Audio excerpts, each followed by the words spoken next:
So the next very exciting session of the day is on the topic of corporate ESG strategy, where the quest is for developing a sincere blueprint. Well, the session is going to be chaired by Nitesh Mehrotra, EY India Partner Sustainability and ESG. Somebody who specializes in ESG governance framework, ESG maturity, and benchmarking across business models and value chains.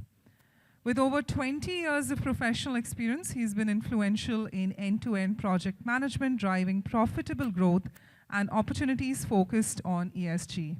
May we warmly welcome our session chair, Nitesh Mehrotra, with a warm round of applause. Come on, ladies and gentlemen.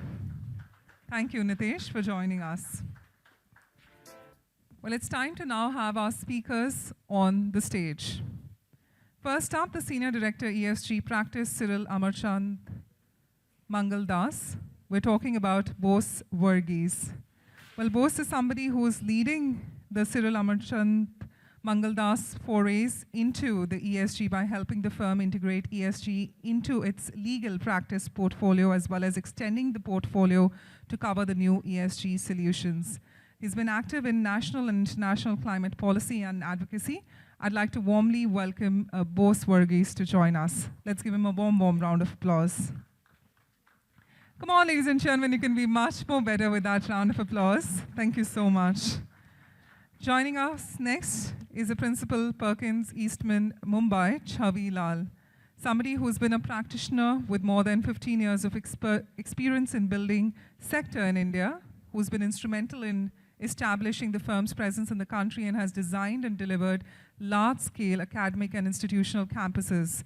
Let's give Chhavi Lal a warm round of applause while as we welcome her.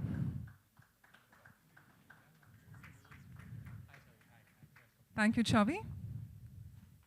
Joining us next is Dr. Mala Singh, Board of Director, USA Executive Director, India, ESG and Carbon Services.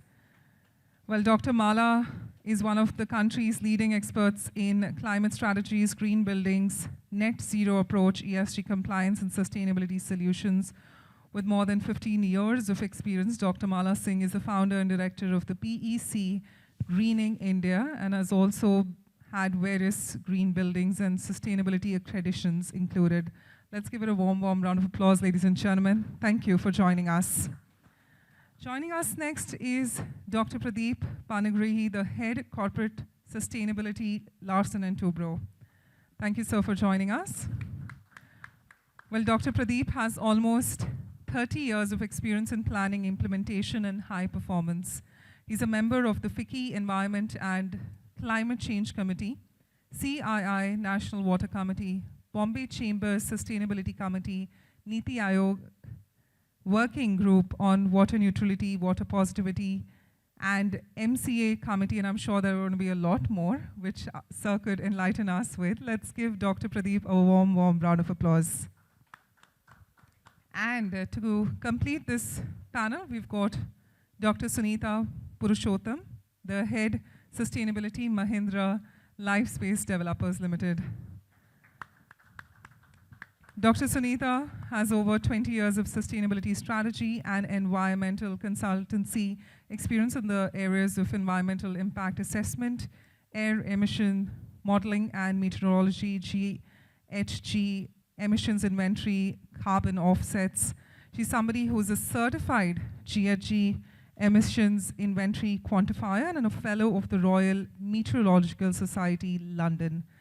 Thank you so much, Dr. Sunita, for joining us. Let's warmly applaud for her and welcome her to this panel. Well, with that being said, of course, that leads us to our discussion forward. We'd like to pass it on to our chair to take it forward. Thank you. As I was listening to all the profile members, I think I must say it's a very esteemed, diverse panel, and obviously no pressure on me to really hone in the talent and the experience that all of us have on the panel. So what I wanted to do is maybe a little bit of refresh in terms of why we are here. I think start with the cliched statement, as all of you know, climate change and social inequity, I think are by far the biggest challenge our planet is facing. And this term, as we are going to discuss today, ESG, as most of you may know, was coined by United Nations in 2005, so about 17 years old, and evolving rapidly, right? Everyone is debating what this term means, what are its nuances, and I think the debate is because of its multi-stakeholder model, right? Whether it's the investors, customers, regulators, society, everyone's trying to play on. But I think, and before this panel, we had a very healthy debate that ultimately it's about ESG, and SNG are not silent. A lot of time, we spend a lot of time and energy on climate change, which is by far, I think, the biggest problem that we are facing. But as many people would argue, that people who have done the least will suffer the most. And I think that's why the society, human capital, supply chain is very, very critical. So I just wanted to labor that point, and I think a lot of people say that ENS are goals. Without governance, we can't really achieve them. And I think the tone at the top, and all of you are obviously part of the governance stakeholder, whether it's voters, whether it's investors, whether it's customers, whether it's employees, right? So I think there's a lot of governance power all of us have, and I think not many people argue that the elections of tomorrow will be based on some of these topics, and we're beginning to see what happened in Brazil, what happened in Australia, and many other countries. So I think that's just overlaying this complex topic. So what we're going to do is start with a little bit of layering it, and I will start with, I think, which all of us have been part of a little bit on. We just concluded our G20 leadership. I think it was a big topic, as all of you know. Climate finance, alliances, obviously our just transition was part of the debate. And as all of you would know, we also have the UN FCCC conference coming up, where 200 countries meet together every year, a conference of parties, COP. This year will happen in Dubai, UAE. So I wanted to start with that first theme, and Mr. Bose, if I may, with you, saying, as we look at this, and many people will argue that geopolitics and public advocacy is a very, very important part of it, energy independence. What were, in your view, some of the hits and misses, if there were, in G20? And more importantly, as we look at the COP that is coming up, what should be the strategic consideration for corporates and senior stakeholders from a ESG strategy standpoint? So maybe start with you, and then we'll go around the room. Yeah, thank you, Nitesh, for that question. I think everyone will have a lot to add to this question. G20, I think we being the chair, I think we pretty much drove it definitely with our compulsions and needs in mind. So finance was definitely a big piece. Are we getting any? That we will see probably at COP28. I mean, it's just a pipe dream so far. So there were numbers floated, 6 trillion up to 2030 and another 4 trillion for net zero 2050. Where the money will come from, we don't know. There was an alliance, Global Biofuel Alliance launched. Yeah. With that again, we have our own blending, 20% blending commitment. We are pushing that, so that's in line with our own, commitment. Yeah. And then there was resilience and city infrastructure, tripling RE capacities. These are probably G20 and even wider world, themes. And so in terms of, I think, hitting the key points, I think it's easy. Yeah. Driving it and getting it done is a different story. Right. I mean, see, we as the chair, we put our points forward. If, the carry forward. I haven't seen, I was in one of the B20 committees, and we didn't see much of a discussion what was brought forward from the previous G20 action. So I think probably we will see that going forward. Yeah. The next country will have create their own themes, and it's, continuity is a big problem. When you look at now COP, again, it's, hitting the key themes. Finance, inclusion, technology, innovation, and community. I think these are the four big themes. Yeah. Themes are there. Yeah, and they've been there for a while, right? There as for you a said. while. Yeah, And, you know, how do you get this done? I mean, with finance. I mean, it's been there for every COP for the last decade or so. We haven't seen much action. So I think as a country, our biggest interest lies in the finance, definitely, and two, the energy security. That's right. You know, I think these are probably, and our commitments are aligned to those anyway. The 2070 and net zero are aligned to that. So I think we will stick to those lines and differentiated responsibility. That's something that I think we will stick to. You know, I think not many are expecting this COP to deliver big compared to some of the previous ones anyway. So low expectations, that's what you're saying. But I think one thing to the point that you made, I think India took a little bit of a leadership position in Global South, because obviously I think we all know Global North and Global South has very different nuance to this sustainability journey, and obviously just transition is a very important thing. But Chhavi, if you want to add and others to it as well. Yeah, sure. I think, Nitesh, I will actually pick up from your introduction, because I think UN, since its inception, was originally seen as a global advocacy agency, right? Like, it's only in the recent few decades that we are seeing how UN's frameworks, UN's agencies are now translating into mainstream corporate action, into private sector, and that's significant, right? I think, like you said, the ESG framework, since it has been formed and evolved and people are still exploring how it could widen up, I think that's very significant, because it has grown from, you know, the original idea of EHS or CSR, which came from a very philanthropic, you know, mind of frame where corporates felt the need to show our responsibility towards the community. But now this framework makes it mainstream for all decisions, for all actions that corporates are going to pick up. So I think that's a big step ahead for us, right? I think in many ways now globally we are getting unified with all these frameworks. The second thing is COP. I think COP has also played a very important role, because it was in, I think, COP at Paris where the 1.5 degree temperature increase came about, and it did percolate. It percolated to, you know, conversations at project levels where people at least had the awareness to ask the right questions. What is it that we can do? That is, again, important.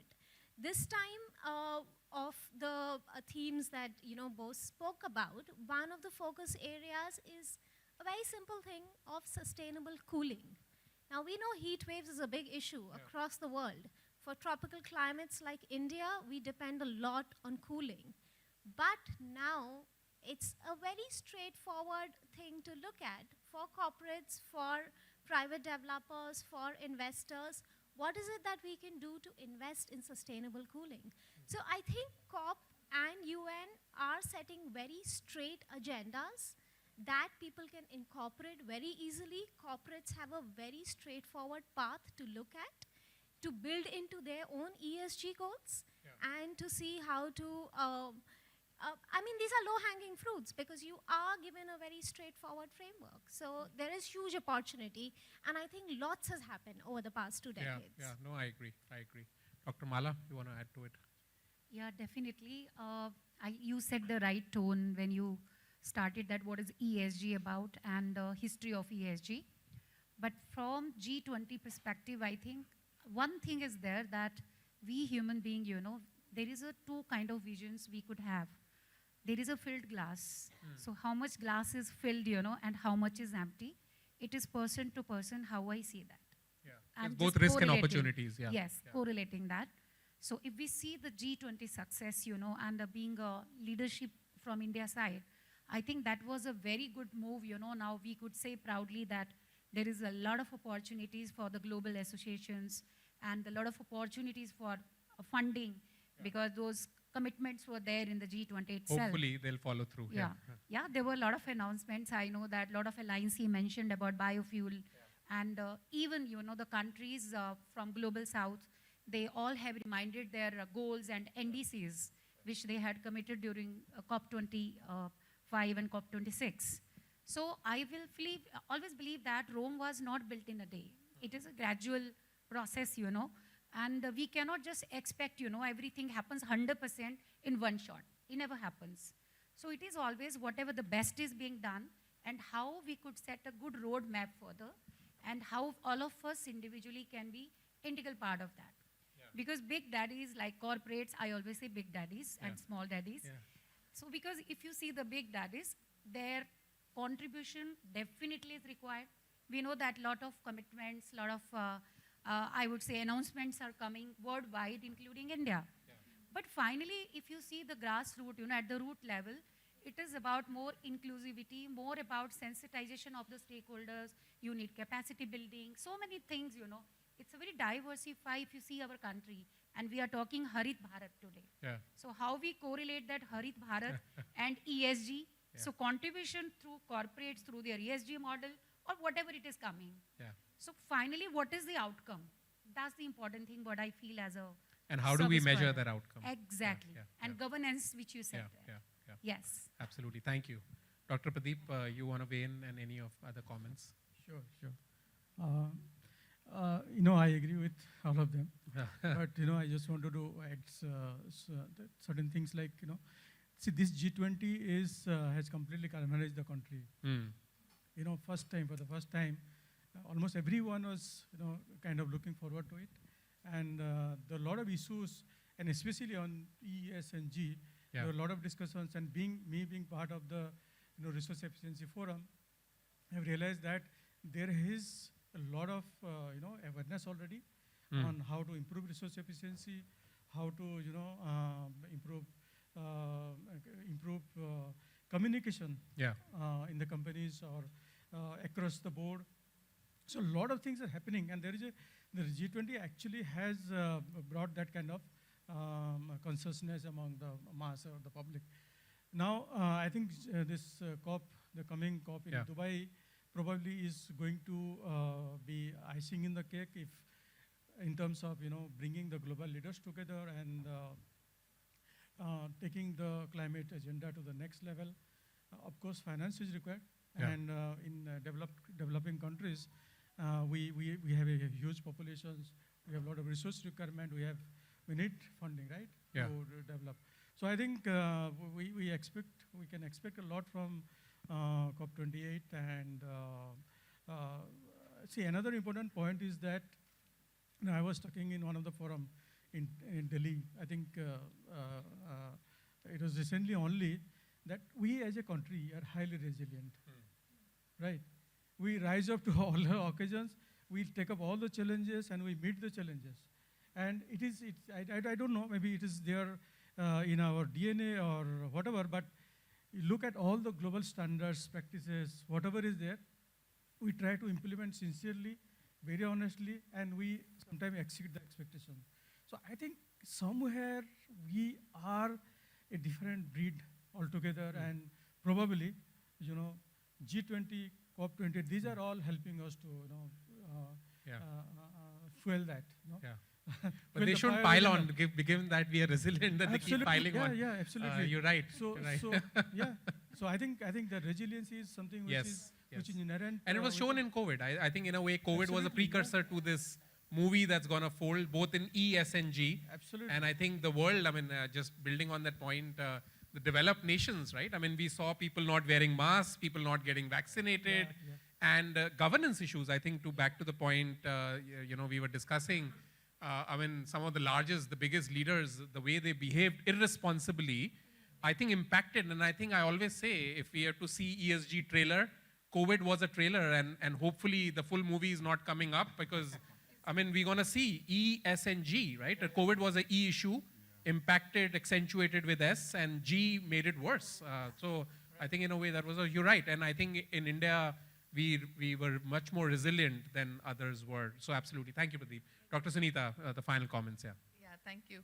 So I heard everybody, and I resonate with with what Chhavi said. In terms of a strategic framework, it is already out there. It is called the Sustainable Development Goals.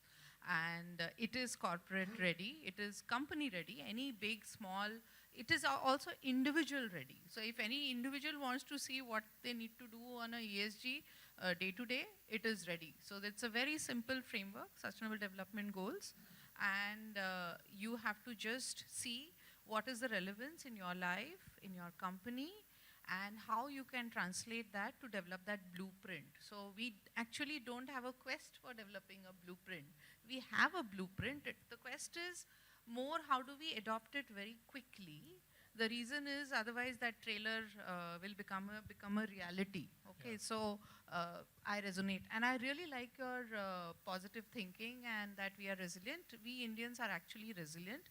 We are actually eye-washed by the glamour of living a life which will lead to all these ESG issues, okay? Yeah. And that is the reason of, I was just, when I came here, I had taken a taxi and I generally get talking, found out that guy was a farmer, is doing a taxi here from Bihar, and he said, "Bhok kisi ka khatam hi nahi hota hai." And that resonates with what Gandhi said, that we have enough for everybody's needs, not for everybody's greeds, and that's the basic thing around sustainability. And in all of this, we should not forget the basic thing that we are missing out on nature, and how we should have a regenerative approach to nature, which the real estate industry and the urban development policies need to really take into account. And I'll make a few closing comments on what to expect in COP28 is probably, yes, financing, which Bose mentioned, and technology transfer, if any, which we don't know, that needs to be strengthened, and of course the partnerships. So we can look forward to these few things at COP28. And we are resilient and we have the answers and the solutions, Malaji. Yes. Yeah. No, absolutely. Thank you for that. And I know a lot of comments were made. And I think one would argue, and I'm sure all of you sitting in the room, we would say that sustainability has been part of our culture, right? For many thousands of years, we've been worshipping nature before this new nature wave, and now we're calling it TNFD.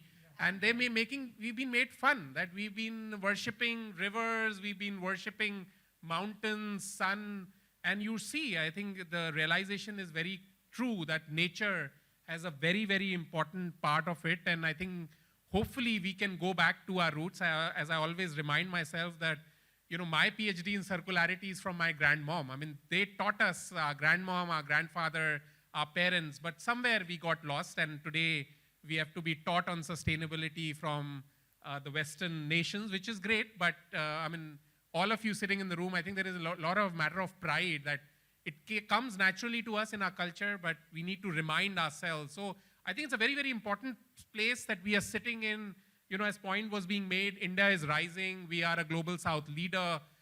And I think we need to say that, look, we can drive sustainability. We doesn't need to be taught sustainability. And I think the other point, just as a closing, is that I think it's very true that look at any ESG standards. We are, in a way, trying to lead. Now, one may argue, is the implementation right or not? While US, it's a hotly debated topic, there is no consensus on climate. We know that for many years, last 40, 50 years, nothing new. EU is obviously coming out with a lot of regulations at the moment, but will start next year. But as we speak, 1,000 companies in the BRSR, as some of you being part of, been started to report. Now the maturity may be different, and we have put reasonable assurance, which in my view, unless someone tells me, it hasn't happened anywhere in the globe so far. So I think it's a matter of great pride, and obviously we are not debating should it be done. We are all supporting. Now the maturity, speed and scale, one can question. So I think we are on the right path. I think that's one message, I think, for all of us that we need to take a lot of pride on. So shifting gears, I know that was a little bit on how things are and what's our position and how do we need to be pivoting with a matter of pride, resilience and leadership. I'll pivot to the second topic, just shifting gears a little bit on social. I think we are the largest human resource on the planet today. A very young, vibrant, diverse population that we have. And I think we all know the social is a very, very important part of it, because we have to take people together, right? It's about our human capital. It's about our supply chain.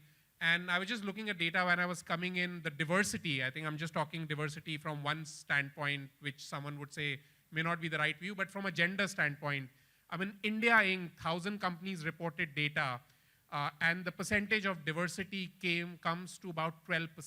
12%. That's the diversity for 1,000 companies publicly disclosed data. And if you were to compare that to China, there's a lot of comparison, not that needs to be compared.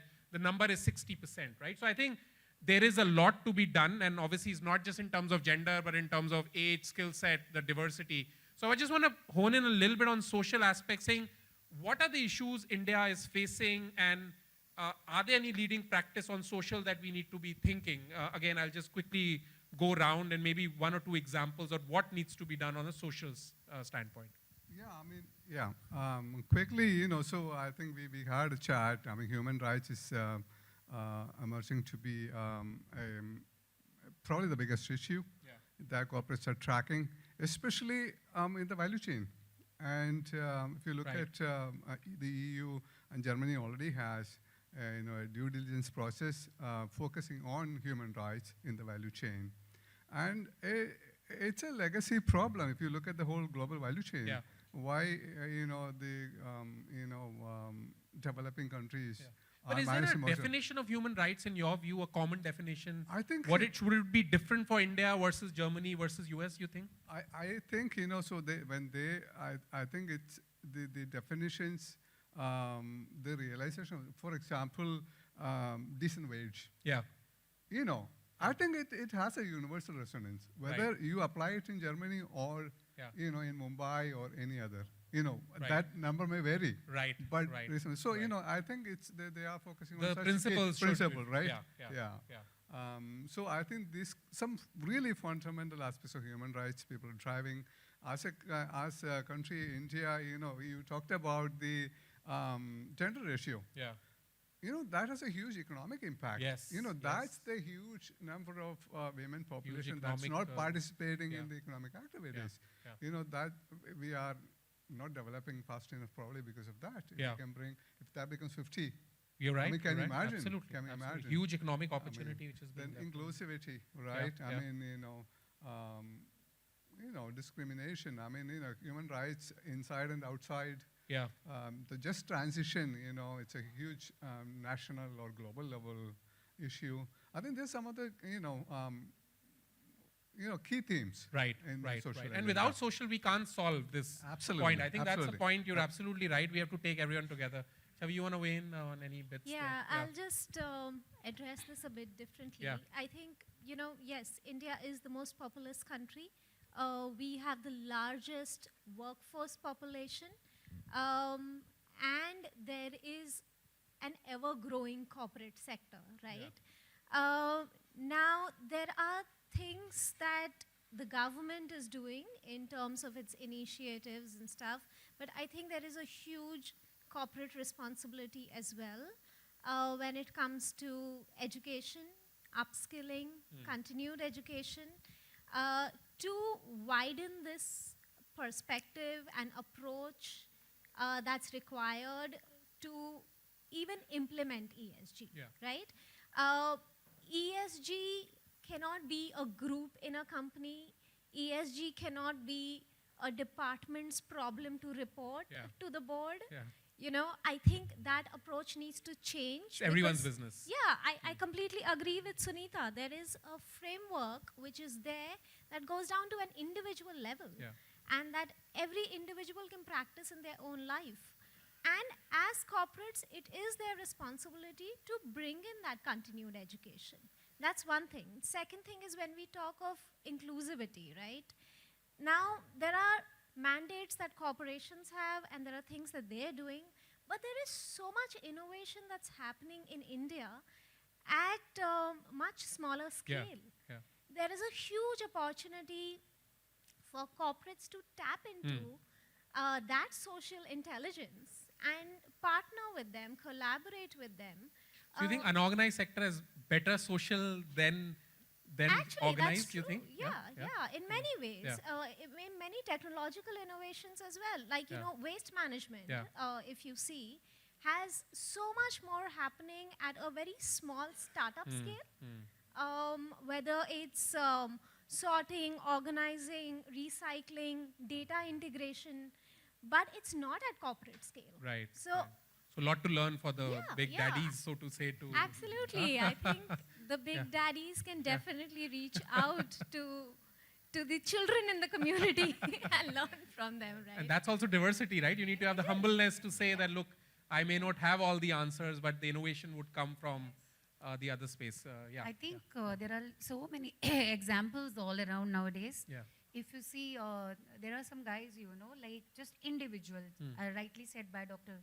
Sunita, they had proven, themselves by influencing, the social circle. They are conserving so many big water bodies. They are doing rainwater harvesting. They are reviving the existing ponds, cleaning that. Yeah. And also, I would say we always feel that corporate can do this, all that. But I think sometimes individually, social has that power, to do something which is more innovative, which is more, I would say, have the large influence. So collaboration is very important. I agree. Exactly. And also, If we you may look not have into- all the answers alone, but collaboratively Even we there can was get a lot of guy, answers. from Pune, I forgot his name. So just single, young guy, he went to the a seashore and he was collecting waste himself. Then all young influencers, they also got influence. Then it becomes a big team, pan-India. Right. So this is what one person can do and how. But it's also a question of speed and scale, right? Because there are Exactly. examples which are very small, but maybe that's the point you're making. We need to make them at industrial scale, But right? corporate helps them. Corporate should help. Later, them, the corporate also, that's a good model. That's correct. Then because there's the involvement of corporate comes into the picture. Right, You right. call it CSR Right. or you call it the sustainability initiative. No, So absolutely. it's a collaboration. No. Dr. Pradeep, coming to you, I know your sector, social, is a big, heated subject. So maybe sub-comments from you. Absolutely. I would rather cite some examples. Yeah. Everything starts from the top. Yeah. So, our SNS, our new chairman and managing director, every meeting he goes, he talks about diversity, inclusion, and equity, right? Yeah. And see, in our sector, more than 600 plus live project sites, and so much of, spread all across around 50 countries. Yeah. It's extremely difficult to maintain the diversity ratio. So our target is to achieve 10% by 2026. So far today we have already achieved 8.3%, right? 2 years back it was 6%, right? So there's huge focus. Yeah. The new recruits, GETs we are taking, 30% are female candidates. Yeah. We recruit something like 5,000, 6,000 odd Right. GETs every year. And so that is the kind of focus we give on. But what are the real obstacles you face? Is this safety? Is it cultural? I mean, or is it traditional? I think it's cultural, basically. Yeah. Like, you have so many project sites. Yeah. Do you want female candidate to go and work in a remote areas? There are safety issues, there are cultural issues, but still, you'll be surprised. Some of our business heads are now females. Yeah. Right? And we are doing that, to give a lot of focus, Right. to give a message to everybody that, females can also do better than others. And it's, there's a diversity cell, and they work on it consistently, repeatedly, No, they definitely can. Mala, Absolutely. I met, I mean, so empowered. I met Mala around, I've been meeting her for almost 15, 20 years, and how she's pushing the agenda on green building and things like that. So actually, a lot of things can be done by setting examples, and she's also a good example of that. No, absolutely. I mean, the entire panelists, all of them, absolutely. Dr. Sunita, yes, from you. Yeah. Yeah. Thank you, very kind. But I would like to highlight an important social aspect and in a simple way for the real estate industry. And it's the cess that every developer has to pay. It is called the building and other construction workers. There's a cess that is getting paid by every developer. Now, every developer then should go and ask the government what happens to the cess and how will it get utilized. Yes, so there are agencies, and we worked with Jansahas to come and spread that awareness amongst workers, our workers, and we were prodded, of course, by, we collaborated with Godrej because it is part of the mission resilient MRC collaborative. Yeah. Post-COVID immediately, this was set up because the migrant worker thing was an issue. So how do we then channelize this cess? And we were successfully able to get details. So what happens is this cess lies with the government. Right. And it is in crores and crores of rupees. It is supposed to be channelized back to the workers for their social welfare, which means funding their children's education, their children's marriages, their health insurance, and pregnancy-related hospitalization, and so on. So it's a family-related, because they are workers, they are migrant workers, and they, for making it better lives for their families. So this social aspect of channelizing the cess back to workers needs a little bit of work at the developer's end, where you have to get the details out and sit with them, and nobody actually takes that effort because the safety teams would want to do safety and the projects team wants to do the project development, right, to complete the work. Now who will sit with the workers, because it is time consuming. So doing that actually gives you the benefits back to them, and then they start feeling that this company, a Mahindra or a Godrej, does much more for us, whereas all we have done is we have become a conduit for them to realize that this fund can come to you. Yeah.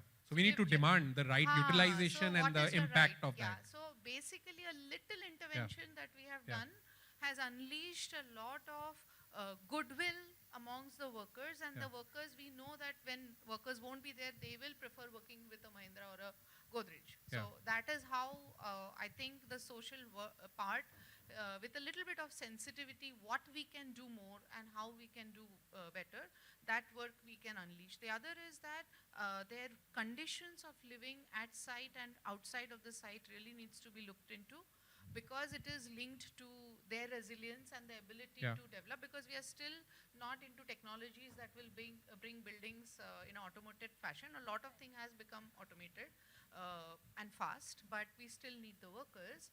And therefore, how should their living conditions be? And focusing on the living conditions, drinking water, food, makes a lot of difference to the development. And also, ultimately, they are making it. And imagine, I feel that the goodwill that they are also, it's like airing out that I'm thankful that I'm working here, and the customers ultimately feel that positivity of that side. I'm just thinking from a spiritual angle, how does goodwill transmit? So that's the other angle that we should look at. But I would like to just add one more point. From the perspective of like corporates like Mahindra, Lifespaces or Godrej, because you people have integrated policy and good HSE policies for workers, but how to bring it to the mainstream, so many developers are there, so much of labor you could see, all around the country. So are they not willing to, get those benefits which corporates are giving to their people who are working at their sites?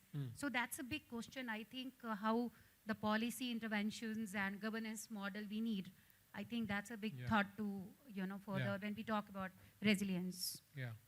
So, you wanted so I just want to say that every small, big company, if they develop a holistic view, anybody can join MRC. There is no bar. Anybody can join the decarbonization. So scale is not a threshold. I mean, it's a notion that some may carry. It is basically, you are a small company, you are a leader in that company, you want to do this, and you drive it. And there are many such platforms. MRC is one platform. The Decarbonization Charter for the Real Estate Sector, which we are leading, is another such platform. But there is a lot of, in fact, there are a lot of these customers are now coming out with their requirement or their, on greening the campus, for example. Or using recycled material. There's a big business case for it, right? It's a business case, exactly. In fact, one of my colleagues who is sitting here, she's from Realty Realty, she came back to me some 5-6 months back saying that we need to develop certain things which will be completely eco-friendly in nature and things like that. Right. So customers have started recognizing this. Correct. Which is good for. No, absolutely. I think that's where it's important. I would say two things just to summarize. One is obviously, our employees, our communities, our they are a very important part of our stakeholders, right? And ultimately, we all know ESG is about stakeholder management. And if we don't take them together, I don't think it creates holistic enterprise value. In fact, it leaks enterprise value.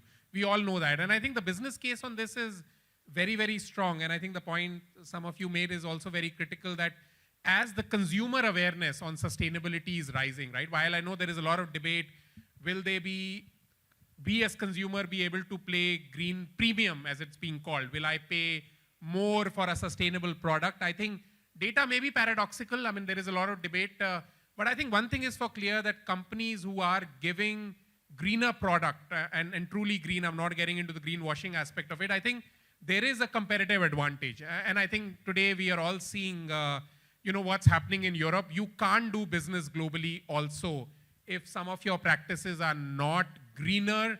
And obviously, I think the business case on that is strong, but the challenge is companies don't track data, so they don't know what kind of value is being generated. And a lot of times, I think from a governance standpoint, if we're not able to show it to our senior stakeholders with the right data, then I think their perception may be different than what from the reality. So I think that's a very, very important aspect of it.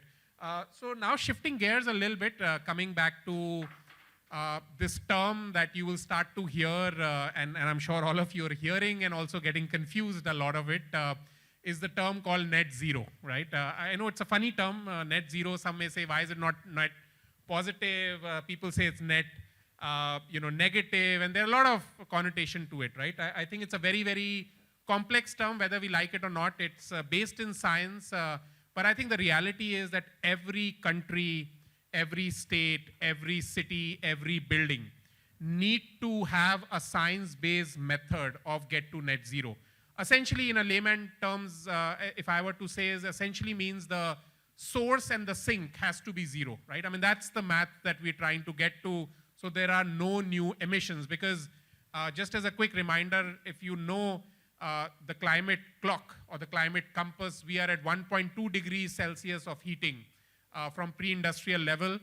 And some 30,000 scientists who have been researching this for last 3-4 decades have put us on red herring, and they keep putting us on red herring. I think some of it is getting into deaf ears, is that if we were to cross 1.5 degrees Celsius as a physical barrier limit, we will be in uncharted territory. And today, I think if we were to look at all the policies, NDCs that is being made, we will definitely cross 2 degrees. We will be at roughly about 2.5 degrees Celsius at the moment. So I think we are getting into very, very serious uncharted territory, and many people would argue that India is at the front line of it. Our entire coast is exposed. We have a big coast. We've all started to see the impact of heat waves, drought, extreme rain, flooding, heat, these water bombs that are being called. So I think it's a complex math, but I just want to get in a little bit in terms of how India Inc. should be thinking from a strategic standpoint as we look at our overall ESG strategy of net zero. Is it even viable? India has a net zero goal, as all of you know, of 2070. The world needs to get to net zero by 2050, but the reality is 3/4 of the country is not built yet, right? We are an emerging economy. So some would argue that even 2070 is very aggressive. When Europe has taken 2040, I can't take 2070 because I'm growing. But I just wanted to hone in a little bit. I know it's a very complex topic and many pieces embedded, but how is net zero faring for the country? Is it viable? And what should corporates be thinking as they think about this complex, interdependent journey of net zero? Yeah, as you indicated, a loaded question. So 2070 is supposed to be a safe bet. Yeah. The rest of the world, this is all coming from the Paris Agreement, which set, well below 2 degree warming limit, if possible 1.5, and that sort of translated to, a net zero planet by mid-century. That's what Paris Agreement translates to. So that's why, most of the advanced countries have set the target 2050 or before, and China has gone for 2060, and we are going for 2070.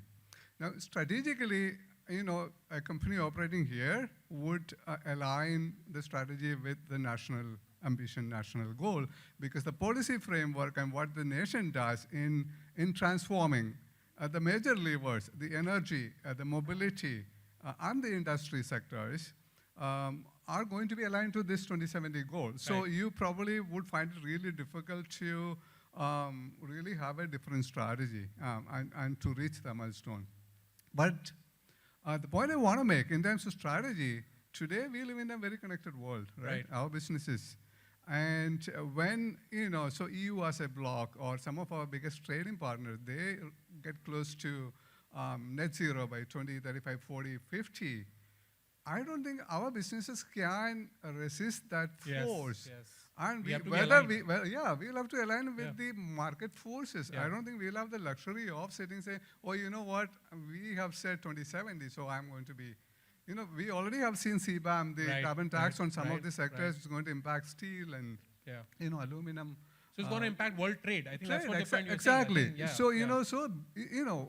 The business will have to become net zero long before they have to survive in the global market. And have competitive advantage. And somewhere I think, this conflict, there is a conflict and business will find it difficult to do trade globally, while if the policy, internally is going to be driven by internal policies, right? These big transitions, whether it's RE, EV, hydrogen, whatever. So if we are not there so if you want a zero carbon steel or cement, it's not going to be easy. But the market is going to demand before 2070. So strategy, I think you will have to look at where the market is moving, where the world is moving, but at the same time see what you can do by aligning with the national ambitions. Probably do more to push yourself to. So it's a balancing act, right? That's what you're saying. And you should properly target 20, 40, 50 time frame, not as the leading industries at least, not wait for 2070. And within India, while the nation has 2070, as the leading businesses, you probably achieve that 10 or 15 years before. Right. No, absolutely. Chhavi? Yeah, I think the thing is that, as you rightly said, that we are still developing, right? The key to understand is that we don't have to follow Western models because they themselves realize that their model is not right. And they are doing course correction already. So we don't have to follow that model. Being a tropical country, achieving net zero, now very technically speaking, is actually easiest. We don't have extreme weather conditions. It is very easy to create an ambient temperature which provides comfort cooling.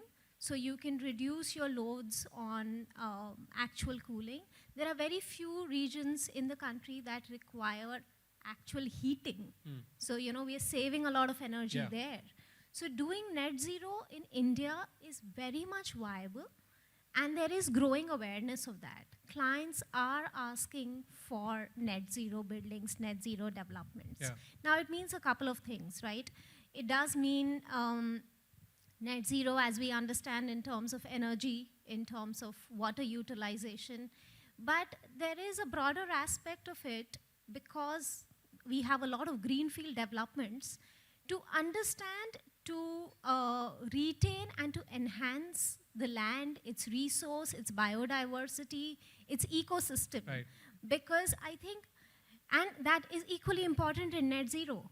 A lot of focus on net zero right now is becoming a checklist of, oh, am I producing energy? Yeah. Is my water recycled? Yeah. Okay. But it's farther Much more holistic. It's. And I think you made a good point that if a lot of countries not built, if we factor that in the design from day zero, I think it's much more easier for us than to retrofit every building, every city. But I hope everyone understands that and we are taking the right decision, which will economically as well as from our perspective will be beneficial. And that is the second part of it, which even the earlier speakers were talking about. There is a strong business case of having what is built, cities which are built like Mumbai, Delhi, Gurgaon, and looking at the building inventory there and seeing how to retrofit it, adapt it, instead of just going out and continue building more. Because there is, again, this is the learning from the West. They are doing this now, right? They are looking, pulling down highways, converting highways into green transit corridors and stuff. We are building highways. Right. How much do we really need to build? We do need investment in infrastructure, but we need investment in infrastructure for stormwater systems, for sustainable sewage treatment systems. So I think we need to get ahead of the curve. I think the target is totally achievable. It can even happen sooner. So sooner. it's more an opportunity than a risk. I think that's the Absolutely. point you're making. And that's a very important one. Yeah, I know we are out of time, but if everyone can just quickly add on to the other points. Yeah. I think I would like to just say, when you said net zero goals, I think we should also talk about, because this is a Harit Bharat event. Yeah. So this is basically about your 5, which Narendra Modi ji has talked about, our Panchamrit. So your one goal which you are addressing by 2070, this is just one part of that. And other 4 goals, I don't know how many of you are, I think some of you may be aware, that when we are talking about reduction in carbon intensity, we are talking about renewable energy, 500 gigawatt. But if you see the cumulative and per capita emissions, India, you already spoke about that also. So that is another challenge. And she also talked about the emissions from built environment and all that. But where we are stuck up, actually, the thing is embodied energy. And because when we are building, because we are a developing country, we are just talking about mostly operational energy, operational carbon, like developed countries. Right. Now their embodied is already frozen. Yeah. So they are just discussing operational there, right? But in India, because there is a lot of opportunity to speak about these concepts, because embodied is something where if you just see a case of one building, so you will see that 90% of the emissions just lies in the embodied part, embodied carbon. So this is which is we talked about LCA, life cycle cost assessment. Sunita madam will talk about that.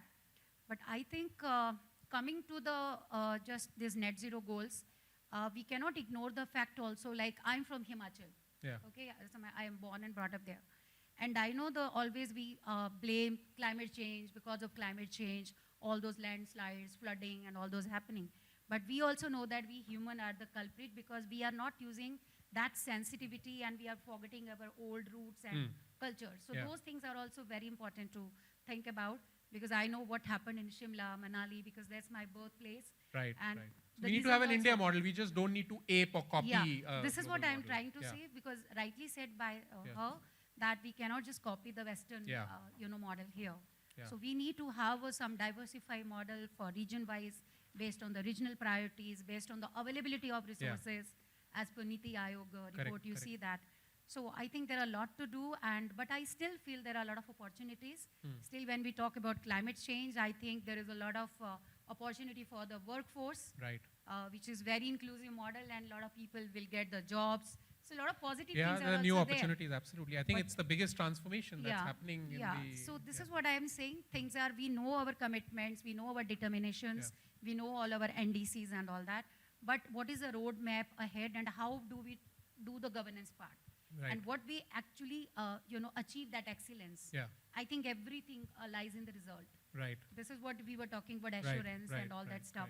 Which is still, Rome was not built in a day. No, absolutely. And lots of opportunity. I think for India Inc., I must say, seizing the opportunity, we do it the right way. Something is better than nothing. No, absolutely. This is what I'm saying. Dr. Pradeep, your any I think we all have seen Montreal Protocol, right? The success of Montreal Protocol. So in my view, if you just connect the dots, Paris Agreement will be another big success. You just have to connect the dots and understand the science properly and act. Just act on everything. Stop talking and start acting. That's it. But measurement is very important, and science-based approach. Absolutely. You're absolutely right. Otherwise, everyone will make their own ways and may not be proven in the heart of science. You're right. I think that's important. And data, I know that becomes a very important part. Dr. Sunita. Thank you. You're very kind. I know time's up, but I have the opportunity to make the last comment. So Chhavi, I really resonate with what you said. We can do it in the tropics, and the kind of buildings that we made are not climate responsive at all currently, because we are primarily making buildings which are not meant to be made in India, which is using a lot of glass and a lot of concrete. We have never done that in our past. And the sizes of the windows also is an opportunity for us, because we need to reduce the sizes, because the heat shouldn't come into our homes. Currently, we are letting the heat in in the name of daylighting, and that's not a requirement. We are doing a lot of research in the Mahindra Center of Excellence, where we have proven that all the models that we are using for daylighting softwares, and there are people who do that, are using the wrong benchmark because the light sky conditions are not the sky conditions of, they are the cloudy sky conditions. So in Indian sky conditions, you don't need that kind of light. And spending all the energy in what cooling. What you need is getting the heat out of our homes, and we have to fight tooth and nail to build better buildings. CRD is the base with nature, blue-green infrastructure, and not the FSI that we are currently consuming, and that needs to be a huge policy shift, reversing what has happened to rectify that all the water channels that we are digging in name of cars need to be put an end. And that is the only way to get to net zero, because that is climate responsive. It is using your own food for living, so that, I mean, it's so interlinked with your own health, and people are not realizing it, that what we are doing to our urban scapes is really screwing up our health, and that is something that really needs to be thought through. So net zero and connectedness of what you are daily going and what kind of life you are leading has to be there at an individual level. And unless you realize that as a consumer, you will still go and buy that apartment which will be fully glazed and think that you have arrived in life. You have not, you've come back in life. Okay, so that's the point. And we've made one net zero building. It's India's first net zero energy building. It is possible. We've used CRD. So less glass, smaller windows. Smaller windows, 33% Chhajjas are missing nowadays. We do a lot of bad building, you know, Chhajjas are missing. Where are the Chhajjas? They are not even climate responsive because the rain is going to come in anyways. So why would you even buy an apartment which doesn't have a Chhajja? So there you go. I think we need to look for net zero buildings as we look at Chhajja things. All right. So I think I know we are out of time. I want to open it up. I know it's a very we won't be able to open it up for anything now, because the conversations. Apologies on that. There's a hard stop from the organizer's side, and remember that there are key speakers waiting as well for the next session. So ladies and gentlemen, on that note, let's give them a big round of applause, and maybe request the convener, Awaaz Foundation, Sumaira Abdulali ji, to kindly join us once again on the stage and grace us and help us with the felicitation of all our panelists and our chair. Could we have now all of you to please, yes, thank you so much. Ladies and gentlemen, a warm round of applause for each and every one of them. Ma'am, you can just start from left to right.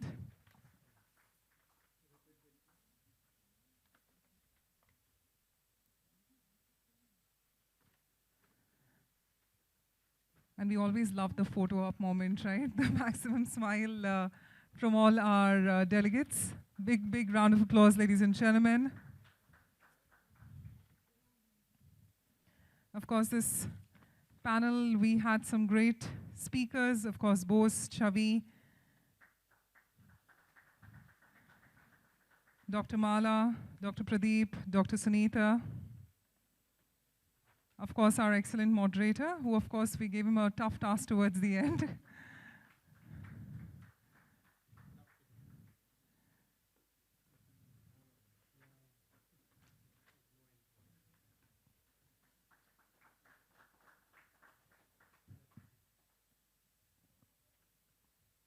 And of course, Sumaira being very kind with her time and gracing us on this panel as well, and helping us in the felicitation. Ladies and gentlemen, a warm round of applause. And may we request, along with Sumaira, to please stand here and have you all as a group photograph. All of you together and give us that moment.